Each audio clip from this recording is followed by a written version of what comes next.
कलापुरा के घटना को अब लगभग एक हफ्ता बीत गया था। रिया भी अब अपनी चोटों से उबर गई थी और एक हफ्ते बाद रिया उसी जंगल के किनारे वापस आ गई। उसकी आंखों में अब डर नहीं था, बल्कि एक भयानक अटूट संकल्प था। दीपक की चीख जाओ रिया हर रात उसे उठाती थी। एक चुभते हुए गिल्ट की तरह वो उसे सता रही थी। उसने डायरी खोली और उन अजीब शब्दों को फिर से पढ़ा। ठंड बस हमें छोड़ देती है, हमेशा के लिए, जागते रहने के लिए। यह ठंड सिर्फ एक मौसम नहीं है, रिया ने फुसफुसाया।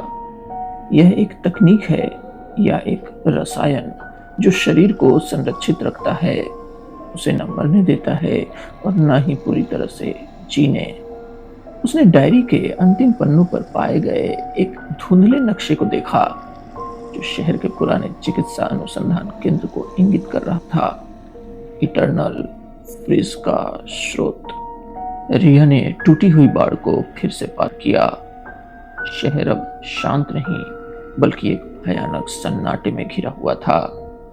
रिया को पता था कि बाकी शरीर अब भी धीमी गति से जाग रहे हैं। और सीधे अस्पताल की ओर नहीं गई, बल्कि एक संकरी अंधेरी गली में मुड़ गई।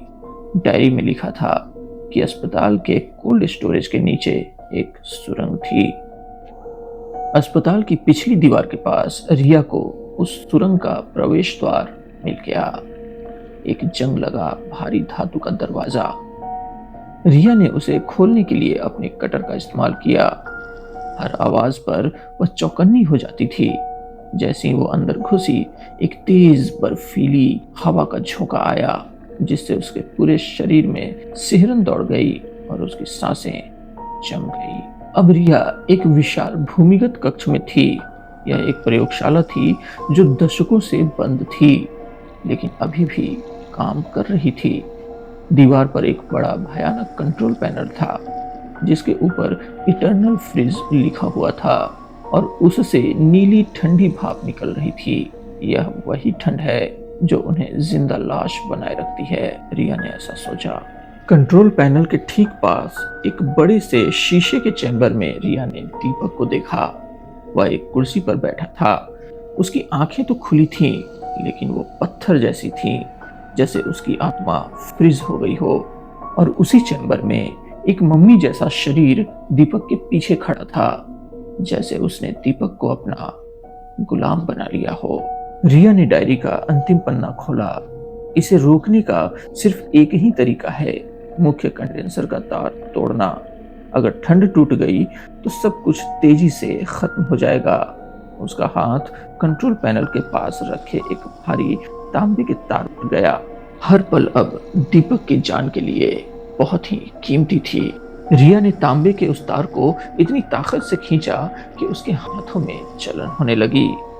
तार टूटते ही इटर्नल फ्रिज ने काम करना बंद कर दिया और उसके कंट्रोल पैनल में आग लग गई।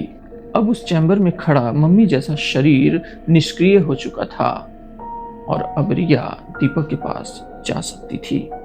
रिया ने तुरंत ही अपने लोहे के कटर से शीशे के चैम्बर को तोड़ दिया। एक तेज दिल दहला देने वाली आवाज के साथ शीशा टूट गया और रिया ने जमे हुए दीपक को अपने पीठ पर ले लिया। वह स्थिर था, पर उसका शरीर अब एक चिंताजनक तेजी से गर्म हो रहा था। ऊपर शहर में जिंदा लाशों के घसीटने की जगह अब गलियों में भारी भरकम इमारतों और चीजों के जोर जोर से टूटने की आवाज गूंजने लगी थी। रिया ने किसी तरह सुरंग को पार किया और दीपक को खींचते हुए सुरक्षित धूप वाली जमीन पर ले आई। कुछ मिनटों के बाद जैसे सदियों का इंतजार खत्म हुआ हो, दीपक ने एक लंबी और गहरी सांस ली और उसकी स्थिर आंखों में पहली बार हलचल हुई, जिनमें अब सदमे के साथ जीवन की वापसी थी। रिया ने उसे गले लगा लिया और पीछे मुर्दों का शहर अब सिर्फ एक धूल का बड़ा गुबार था। मुर्दों का शहर खत्म हो चुका था, लेकिन रिया और दीपक अब सुरक्षित थे।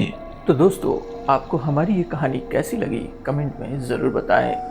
दोस्तों, दीपक को बचाने में तो रिया को बहुत ही मुश्किलों का सामना करना पड़ा, लेकिन हमारे चैनल को बचाने के लिए आपको सिर्फ इस वीडियो को लाइक और चैनल को सब्सक्राइब करना है।